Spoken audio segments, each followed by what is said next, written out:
Hey guys, welcome back to the channel. Today I'm doing a product review of the Klim BADLANDS Pro jacket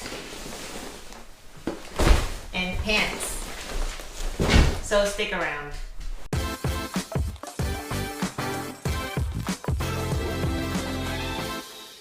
When I was thinking of doing this review, I was hoping that Kyle would be available to try them on in front of the camera so that I can show you guys how it fits on him. But because he's busy, he's working on the trailer while I'm filming this, so I'm just gonna do this review without him. But I did get feedback from him because he's the one using this gear, obviously. I have the women's version of this adventure gear, which is the Klim Artemis. And so far, this is still his favorite. He does have mesh gear for like really hot summer weather riding, but for overall travel, touring, adventure gear, he still prefers this pair. They are not cheap. This jacket here by itself is about $1,000, and these pants are about 700 bucks. So why would somebody buy this compared to other gear? I mean, you're definitely free to get the gear that you want. You don't necessarily have to get this gear. The only reason I'm doing this review is because if you are already interested in getting this type of gear and you're already looking for whether to invest your money on it or not, that's what this review is for. This is not to convince you that this is better than any of the other brands out there, because there's other brands out there that would work better for some people. So the weather here is generally like average 15°C, 60 degrees Fahrenheit on average most of the time. It's always windy. It can be sunny and hot, but in general, you're most likely to encounter cloudy, cold, fog, and wind. That's the most common factors around this area. And because of that, we do need a gear that would be waterproof, because if you ride really early in the morning, there's dew, there's mist, and slight rain. You know, the fog is so heavy that you basically get wet from riding. And same thing goes when you're riding late at night. Let's start with the jacket. This jacket, I have to carry it with both hands. It's really heavy. It's got a ton of pockets. It's really, you can see it's well made. The construction is really rigid, and how do you say it? Like, if you want technical terms, you can go to obviously Cycle Gear or Revzilla, and you'll see the technical terms they use on the construction material that this thing is made of. But compared to, I've had Dainese touring gear, I've had the Revit mesh summer gear, and then I have the Klim gear. The Klim gear is the most durable. That's all I can say. It's been in a crash. This one hasn't been in a crash, but his old one has been in a crash. I'll show you a quick clip. This is what it looked like. He got sideswiped on the freeway and literally separated him from his motorcycle. So the car sideswiped him. He flew that way, his motorcycle flew that way, like at least 500 feet apart. He slid, but he walked out of there with, I think, just like his thumb or pinky was broken or sprained. That was it. He had complete gear on. He had this gear on him. Of course, after that, it had to be replaced because it was a pretty gnarly crash. I was surprised that the GSA was not totaled. I'm not sure if they ever caught that guy that hit him, actually. He tried to run, by the way. So these two guys, they're good Samaritans. Thank you to them because they blocked the freeway with their truck. They got out of the truck and they dragged him into the side of the road where he would be safe, obviously, and waited with him until he regained consciousness and did not stay until the cops come. So we didn't know who they are. But yeah, we're really thankful to those guys, by the way, because like I said, without them, we don't know whether other people ran over him after he flew out the bike, right? Since I'm talking about that, you should check out the Klim guarantee. I think it's a 5-year warranty on certain adventure gear, and these jacket and pants are included to that. Also, the Klim BADLANDS Pro helmets are also included, which means that if you get into an accident such as what happened to Kyle, and you have a police report, you've got images of the gear, how bad it was, you know, whatever, they replace it for you for free. Given it did take, I think, maybe a month. This was a long time ago, so my memory of timeline is not accurate, but it definitely was not a fast turnaround. We had to send his old gear back, and they asked him for his size, so they sent him a new gear, and everything was free. So he basically got new gear afterwards anyway, so it was all good. This jacket is Gore-Tex, so if all the zippers are closed, you'll stay really dry. The only thing I don't like about it is that it doesn't have a thermal liner, so when you are riding in the rain, it does get cold. So no matter whether you're getting wet or not, the fact that there's cold water hitting your jacket makes everything cold. So you do need to layer on your own. And what we have been using is wearing a puff jacket, a packable puff jacket, the same one I showed you guys on my packing video. It packs really small in this little cube, and you just wear it under the Klim jacket, and it acts as a thermal liner. Let's talk about zippers. This thing has really good airflow because it has a zipper on the front here, and then you can open the zipper on the back, so the air can go from front to back really easily. Of course, same thing goes on this other side too. You have another zipper right here, basically on your arm here, so when you're riding, there's even more airflow there. And hold on, there's more. There's zipper right here, right here, right here, right here. They're just zippers galore. And there's a workout just carrying this gear. Zipper on the back as well, right here. Forget it, I'm not gonna unzip that one. There's also pockets. Let's talk about pockets. You've got the bunny pocket here.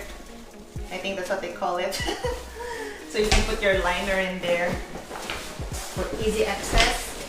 And you have the pocket, this mesh thing actually here. If you're for some reason running out of pockets, which you shouldn't in this jacket because this jacket has too many pockets, you can even use this one as an extra pocket, which is, you know, this is normally a vent. And there's real pockets over here. You have this flap here. This is waterproof pocket. This one is also waterproof. When the zipper has this, theoretically it's supposed to be watertight seal. Let me just tell you guys that it is not fair how they have more vents than women, because Kyle gets cold easily, I get hot easily, and my Klim gear, even though it has a ton of vents, it's not as great as the men's version. So I think that's pretty unfair. I think Washington agrees that it's unfair if you heard him groan there. Also has less protection. So I don't know what they were thinking. Maybe women don't need to be protected as much as men, because that's what it seems to be what they're thinking with how they make women's gear. It's not fair. So moving on, I'm opening the zipper here in the middle, and right here you'll see there's a connection for the pants, but they have this so you keep it zipped up when you're not having them attached to the pants, because if you don't have it, this thing will scratch this part of the jacket and will destroy it eventually, which is what happened to my Dainese jacket and pants setup. And over here, we've got chest protector CE1. Everything in this jacket and pants is CE level 2, except I think this one, the chest is a CE level 1. I think he did have a bruise on his chest from that accident, but like I said, nothing major. He walked out of there. I thought we were gonna spend the night in the hospital, but we didn't. He was discharged.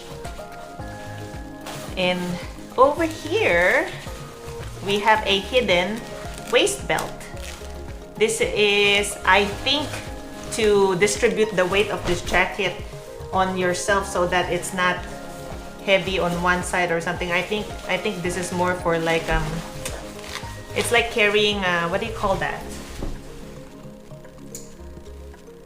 You know when you carry your hiking bag and you have a hip belt and it fits better and you can carry it better? I think that's what it's for. But this basically is a waist belt that you hide in there. So that's that. He doesn't use it, even though he has back problems. And this back protector here, and up here, you see on top of the back protector, there's a hidden pocket for whatever you want to hide, I guess.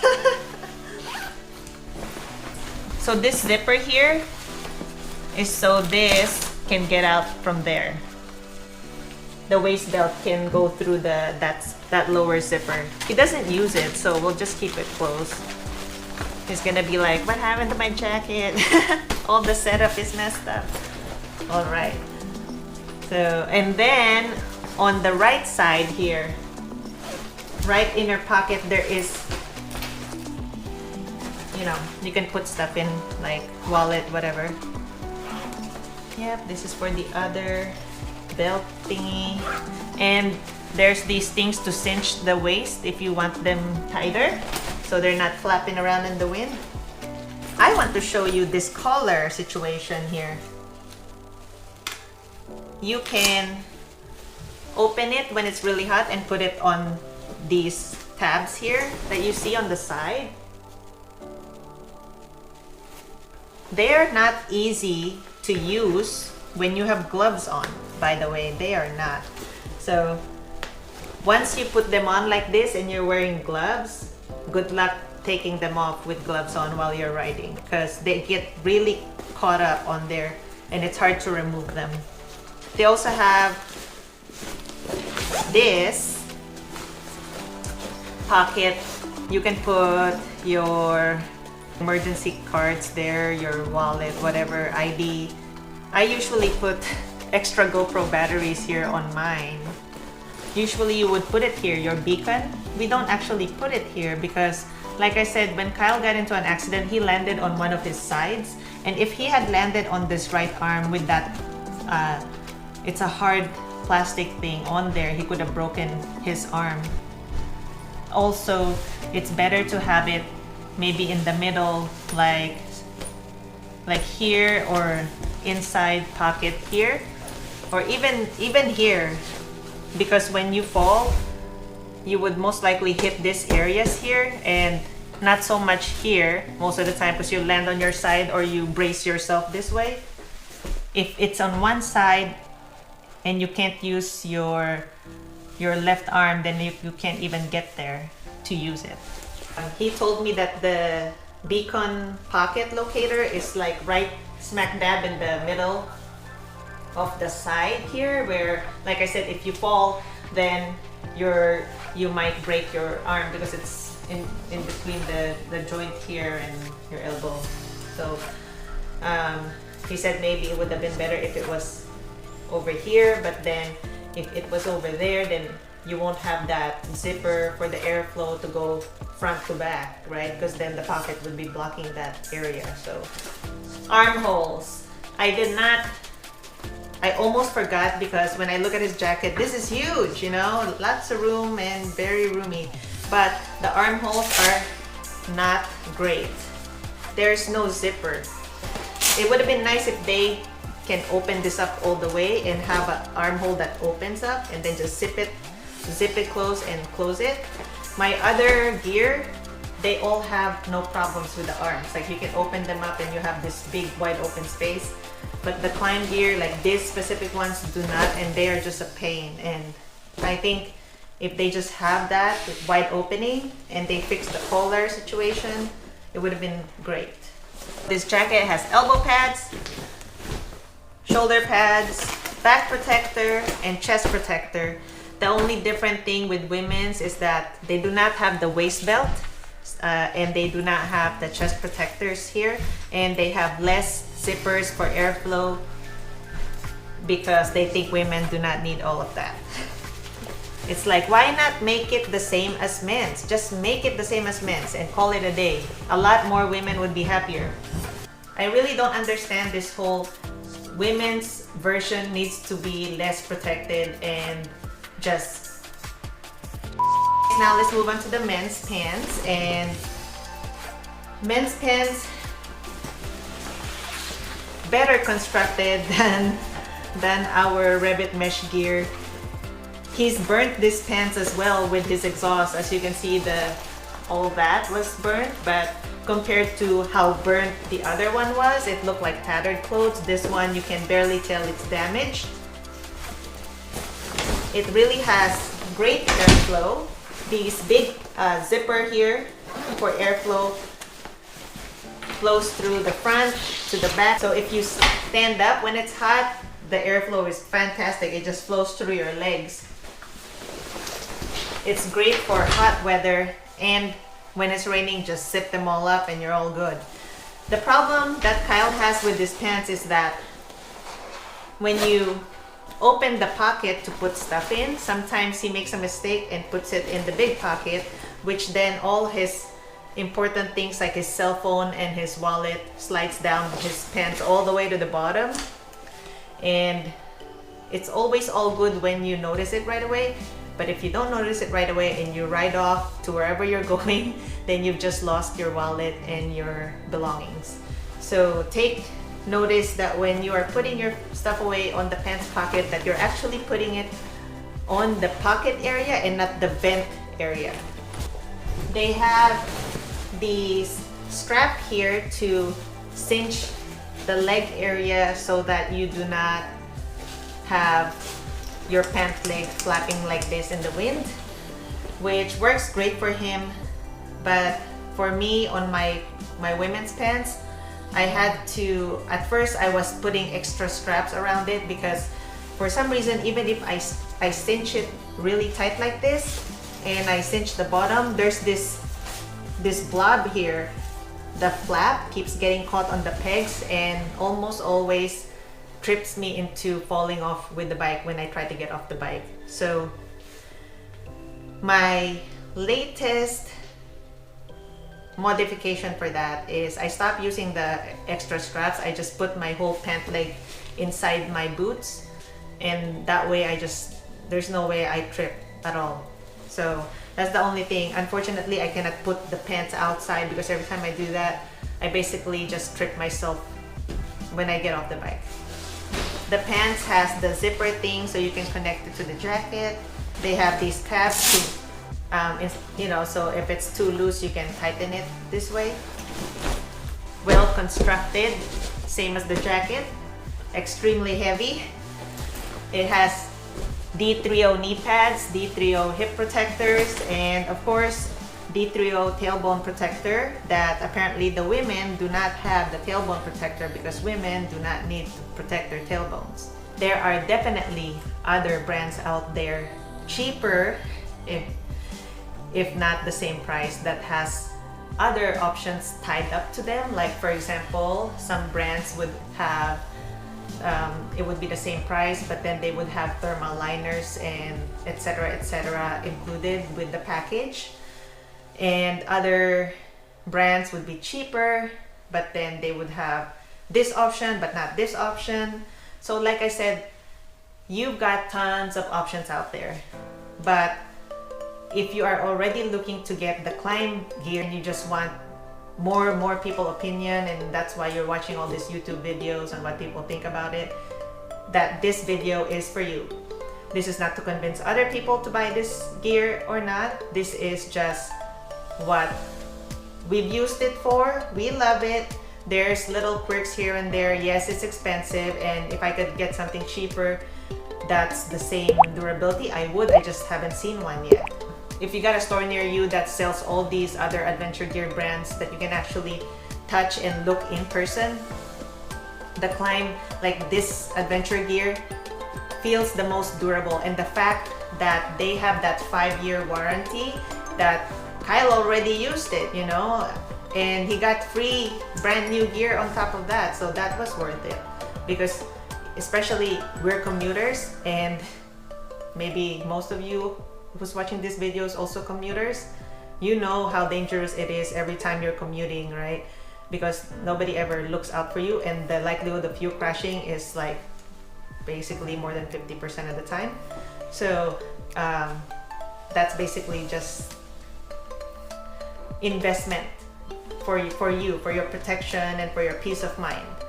I really hope that this video is helpful. I was hoping that Kyle would be here to have his opinions said by him and not by me, because I have a feeling I forgot some of the things that he was telling me. But he can definitely answer your questions on the comments below if you have questions about this gear, because he's the one who used it. I am just basically making this video for him and putting in, because I do have the women's version of this gear, and I've also crashed with that gear on. And yes, I am happy that I'm wearing that gear and not something else. So yeah, I hope you guys enjoyed this video, and if you did, please don't forget to like and subscribe, and I will see you guys on the next video. Thank you so much for watching, and as always, ride safe everybody. Bye.